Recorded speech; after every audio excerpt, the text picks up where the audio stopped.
In the wake of recent mass shootings, some critics have been calling for the ban of violent video games, which they perceive as not only glorifying violence, but as somehow causing violent crime. To place such a ban into effect would ignore both the complex factors behind violent and premeditated crime and statistical evidence regarding crime and violent games. According to a New York Times article published February 11th, Dr. Michael Ward and his colleagues began researching the correlation between sales of violent games and levels of violent crime in areas with high concentrations of young people.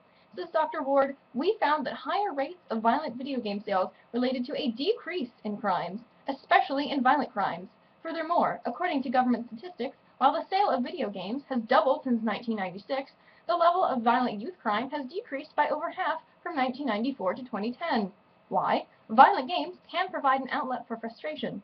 So the more violent games sell, the lower the crime rate among youths. If this is true, a ban on violent games could actually cause an increase in youth crime. According to Dr. Ward, I don't know that a psychological study can ever answer that question definitively. The question being, of course, whether violent games cause violent crime. Another expert, Professor Brad Bushman of Ohio State University, who recently conducted an experiment on the effects of violent games over a period of 3 days, says that while aggression can build over time, his research cannot be linked to the mass shootings like the one at Newtown. Says Dr. Bushman in a recent Seattle Times article, it's impossible to know whether playing violent video games causes violent criminal behavior such as the one at Newtown shootings. Focusing only on video game violence ignores the multitude of other factors behind violent crime, such as background, personal and family life, and most importantly, mental health. According to the American Psychiatric Association and Professor Paul Mullen, DSC, mass shooters are often bullied loners with paranoid and obsessive tendencies. Dr. Marissa Harrington says typical perpetrators were low or middle status males with relatively low educational attainment and a history of relationship problems, and the trigger was a status loss or threat, not violent video games. According to the National Institute for Mental Health in 2008, about 11.5 million adults live with serious mental illness in the U.S. The prevalence of mental illness is highest among young adults between the ages of 18 and 25, but only 40% of those people received any kind of treatment. Less than half of people 18 to 25 suffering from depression received any treatment either. In an interview with New York Times columnist Joe Nocera, Dr. Anderson states, if someone has no other risk factors, he can play Grand Theft Auto all day and never commit a violent act. Anderson also notes even cartoon violence can raise levels of aggression. If you're going to start banning media violence, where do you stop? He asked. Furthermore, how would the ban be carried out? If businesses chose not to sell violent games, the ban would be entirely unenforceable, subject to the whims of CEOs.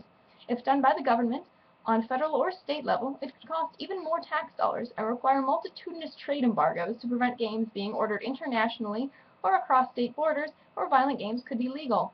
The government would have to waste even more time and money on regulations about the sale and distribution of video games, creating a never-ending cycle of mind-numbing bureaucracy. Video games constitute a large part of the gaming industry, which amounted to roughly $17 billion in 2011, according to the Bloomberg Business Report. Call of Duty alone makes 20% of all video game sales, according to the same report published December 20th. Thus, a ban on games could, in conjunction with our frail economy and these trade embargoes, cause a massive economic failure. This in turn could cause people to turn to violent crime out of necessity. Rather than a ban on violent games, I propose a counterplan, better understanding and treatment of mental health, and restricted access to guns. For instance, an increase of public inpatient beds in mental health hospitals and better public awareness could help those prone to violence get the treatment they need. More restrictions on automatic and semi-automatic weapons and psychological evaluations being necessary for gun ownership could help keep guns out of the wrong people's hands. But these plans cost money, something the government severely lacks. There aren't enough government funds to enforce both plans, and my plan would be a far better use of the ever-scarce tax dollars, because my plan addresses two proven causes of violent crime, whereas your plan addresses a topic that has no proven correlation to any actual violent crime. A ban on video games would not only be a poor use of government time and money, it could actually cause an increase in violent crime.